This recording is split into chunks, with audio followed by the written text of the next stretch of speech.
Returning to our top story, the bushfire emergency gripping New South Wales, we are joined by Rural Fire Service Commissioner Shane Fitzsimmons. Shane, where are we at this morning?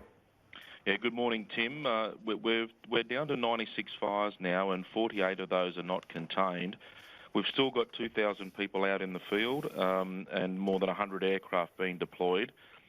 11 of our fires are still at the Watch and Act alert level, and those 11 fires range from just the southwestern area of Sydney down near the Natai and Picton area in southwestern Sydney. That's the fire that's been burning west of the catchment area there, west of the Burragarang-Warragamba Dam system. We've then got this group of fires just to the northern area of Sydney, effectively north of the Hawkesbury River, around Wiseman's Ferry, Hawkesbury, and then spreading all the way up the western area of the Central Coast through places like Mangrove Mountain and Wollombi, and right into the western areas of Cessnock and southern areas of Singleton. And then we've got another two fires further up towards the north coast, one northwest of Kempsey and the other one just west of Coffs Harbour. They're all at the Watch and Act alert level because it's indicative of the fire behaviour, the volatility and the real potential under today's conditions that these fires could continue to spread and present real challenges to communities yet again. And just looking at the conditions, Shane, on the Bureau forecast, we've got just the chance of a few showers along the south coast, really not much at all, and above average temperatures for parts of the northeast of the state. What kind of conditions are you expecting today in terms of the winds? Are we expecting them to increase at all? Yeah, that's right, Janie. We are expecting the temperatures to be up around the mid-30s again, away from that southeastern corner, particularly up through the Hunter and other areas along the ranges where a lot of our fire challenges currently are. We're expecting not just the warm temperatures or the hot temperatures, but it's going to be particularly dry. We're talking about humidities that are down in the single digits, anywhere from 4% to 7%, and then we've got a predominantly southwesterly influence, which is going to be particularly dry and windy. But then along the coast, that's tempered a bit with an easterly sea breeze. So across a lot of these fire grounds, we're going to see not just the hot, dry, windy conditions, but we're going to see this convergence of winds. We're going to see winds coming, in some respects from opposing directions, which will really present some challenges for firefighters across these fire grounds, and of course the communities being affected by them. And when you take into account that this collection of fire just north of Sydney, for example, we've got the very large fire that was up around 250,000 hectares. It's now joining up, and a number of these other fires are joining together. So you've got this collection of fire that's up over 350,000 hectares. So you're talking an enormous geographic area on one fire complex alone that could be challenged by different weather conditions, different wind directions and different wind speeds, which will all present for very challenging and dangerous fireground conditions as we get through today. And that same narrative is really being played out not just in the northern areas of Sydney, but right along the ranges where this coastal influence is going to push into the mountain range and start mixing with those southwesterly winds more dominant across the state. So another tough day for everybody involved and everybody affected by these fires right up and down the coast. I think as time goes by, Shane, there's a real sense of anger growing amongst people as a heavy plume hangs over Australia's biggest city, and people are wearing face masks, and children are getting, there's all sorts of ailments happening, and Absolutely. People's properties are being under threat. The biggest issue for a lot of people is that a lot of these fires are being lit deliberately. Yeah, that's right, Tim. I think the smoke is a real challenge, and particularly as we get to the greatest population and the percentage of population around Newcastle, Sydney and Wollongong. And that's what we've been experiencing for the last couple of weeks here in the Sydney area, for example, is what our colleagues up north have been dealing with for literally months. It really is a challenge, and it's really deleterious to health and the well-being of people. We're very mindful of that. Yes, we've seen some fires that have been deliberately lit, whether that's accidental or more malicious, but unfortunately a lot of these fires, particularly north of Sydney and southwest in the catchment areas, you might remember, Tim, I think it was Monday week ago, we had these widespread thunderstorms and dry lightning events that literally resulted in hundreds of thousands of lightning strikes. And so many of these fires that we're dealing with now are actually a result of these dry lightning storms. And what Janie mentioned about some shower activity on the coast, some of those thunderstorms brought some showers, brought some localised heavy falls, but as we can see, the moisture deficit in the landscape, the profound effect of this drought means that the vegetation is just so depleted of moisture.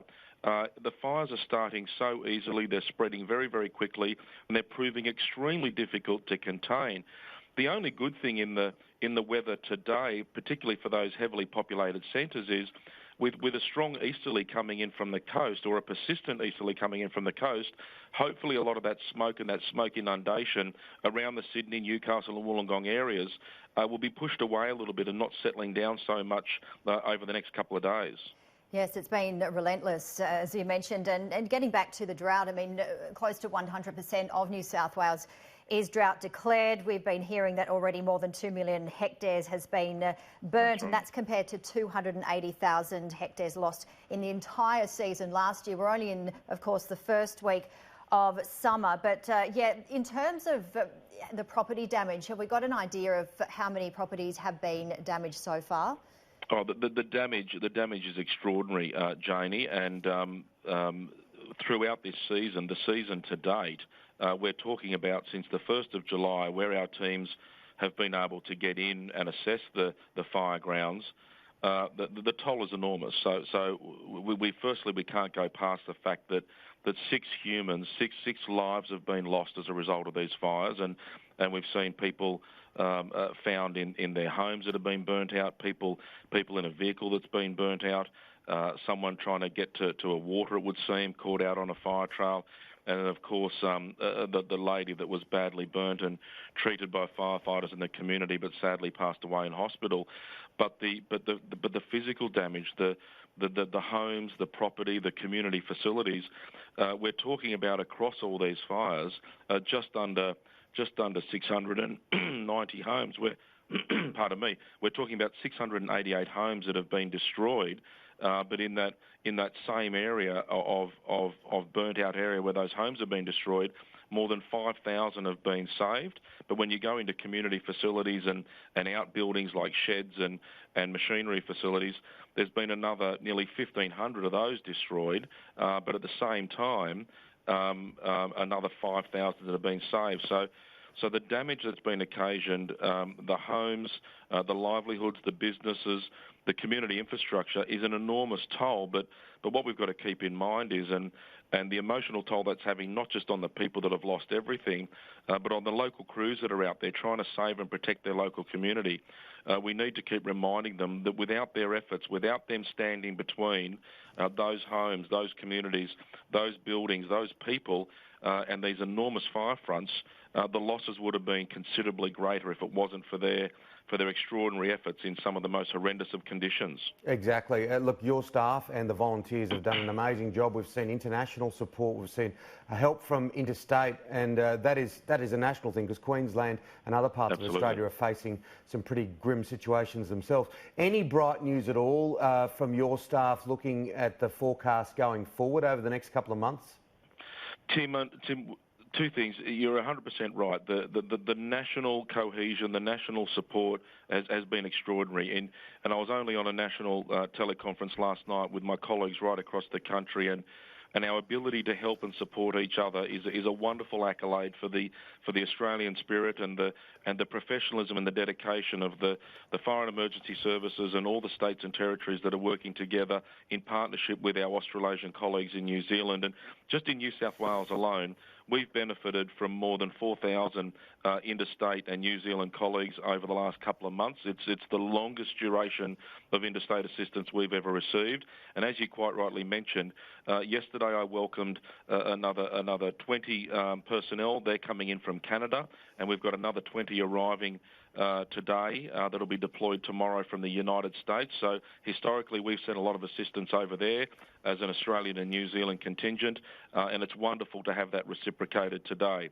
Looking ahead, unfortunately, Tim, the outlook over the coming months, the Bureau of Meteorology are still firming up on above average temperatures and below average rainfall to dominate the pattern in the weeks and months ahead. There is some hope that they're still talking about some meaningful rain potentially as we head into late January, early February. But for us on the front line, for all those people in the communities of New South Wales and further afield being affected by the drought and the current conditions, that's a long way away. And we're very mindful that we've got a long way to go. And unfortunately, many of our firefighters, many of our emergency services are going to be spending time out on the front line dealing with these fires right throughout Christmas, which we know is some of the most precious family time where people get to spend time with their loved ones over that time of year.